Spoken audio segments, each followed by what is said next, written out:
प्रिय दर्शकों नमस्कार। आप सभी का ज्योतिष शास्त्र स्वागत है।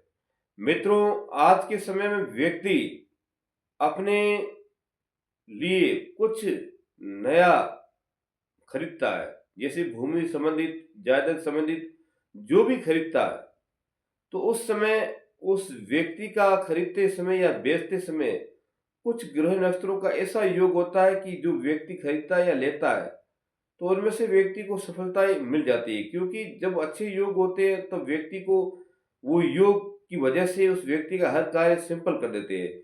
और ऐसे भी योग होते हैं जो अशुभ उसमें खरीदारी करता है, तो ऐसे योगों की वजह से व्यक्ति का जो खरीदना है वो बिल्कुल अच्छा नहीं रहता है।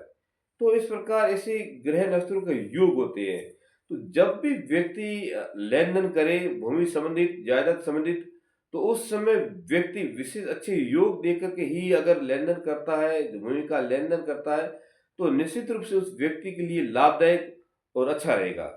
तो ऐसे में जब भी व्यक्ति ज़मीन वगैरह खरीदता है या बेचता है, तो उनके लिए कौन-सी नस्ल होनी चाहिए? यहाँ पर एक संत महात्मा तुलसीदास जी ने बताया है कि ये नस्ल हो और उस समय अगर ज़मीन का हम लेन-देन करें, तो वो हमारे लिए लाभदायक रहेगी। तो वो कौन से नस्त्र हैं जिनकी वजह से उस समय लेन-देन कर सकते हैं। तो यहाँ पर पहला नस्त्र है श्रवण, धनिष्ठा, शतभिषा, हस्त, चित्रा, स्वाति, पुनर्वसु, पुष्य, मृगशिरा, अश्विनी, रेवती, अनुराधा। इन नस्त्रों में अगर हम लेन-देन करते हैं चाहे भूमि का, तो वो हमारे लिए अच्छा, बढ़िया, लाभदायक रहेगा। इस प्रकार इन नस्त्रों में ही खरीदना या बेचना लाभदायक है। तो एक बार मैं पुनः उस नस्त्रों के बारे में बता रहा हूँ। जैसे श्रवण है, धनिष्ठा है, शतभिषा है, हस्त है, चित्रा है, स्वाति है, पुनर्वसु, पुष्य, मृगशिरा, अश्विनी, रेवती, अनुराधा। इन नस्त्रों में ये नस्त्र होना चाहिए। अगर इसमें हम लेन-देन करते हैं तो निश्चित रूप से वो कार्य हमारे लिए लाभदायक बना रहेगा। फिर आगे कहते हैं कि वो कौन से योग है जिसमें कुछ वस्तुओं को देने से वो वापस नहीं मिलती है। इसलिए ऐसे योग में किसी वस्तु का लेन-देन ना करें तो वो लाभदायक रहेगा। तो वो बताया है उन्होंने तीनों उत्तरा। तीनों उत्तरा का अर्थ है कि उत्तराषाढ़ा, उत्तरा भाद्रपद और उत्तरा फाल्गुनी, ये नक्षत्र। फिर आगे बताया है कि तीनों पूर्वा। अब तीनों पूर्वा मतलब पूरा भाद्रपद व पूरा फाल्गुनी, ये नक्षत्र पूर्वाषाढ़ा। इन नक्षत्रों में एक तीनों उत्तरा, तीनों पूर्वा।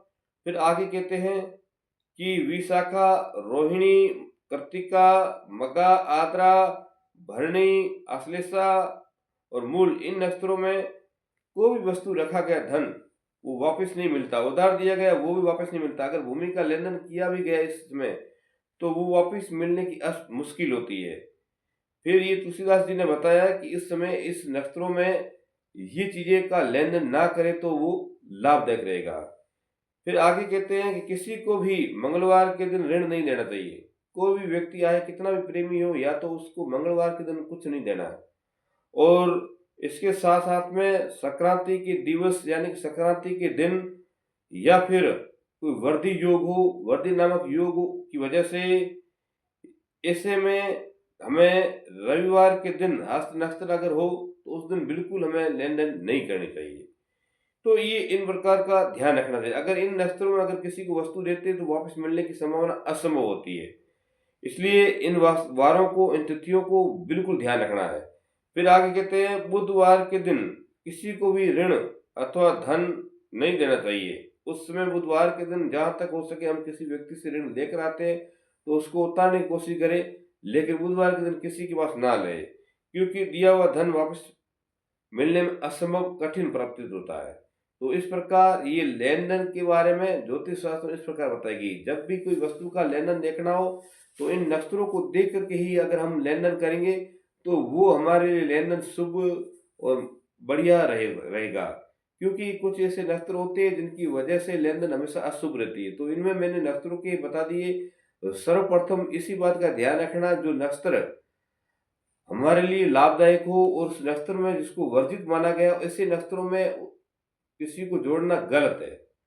तो इस प्रकार जब भी हम कोई भी लेन-देन करें तो इन नक्षत्रों को देख कर के ही करें तो बढ़िया रहेगा। नहीं तो फिर हम उस व्यक्ति के पास अगर इसी नक्षत्रों में लेन-देन करेंगे तो फिर वो वस्तु मिलना असंभव है। तो इस प्रकार ज्योतिष शास्त्र में ये जमीन जायदाद के बारे में मुहूर्त बताया गया कि इस प्रकार अगर हम करें तो वो हमारे लिए लाभदायक रहेगा।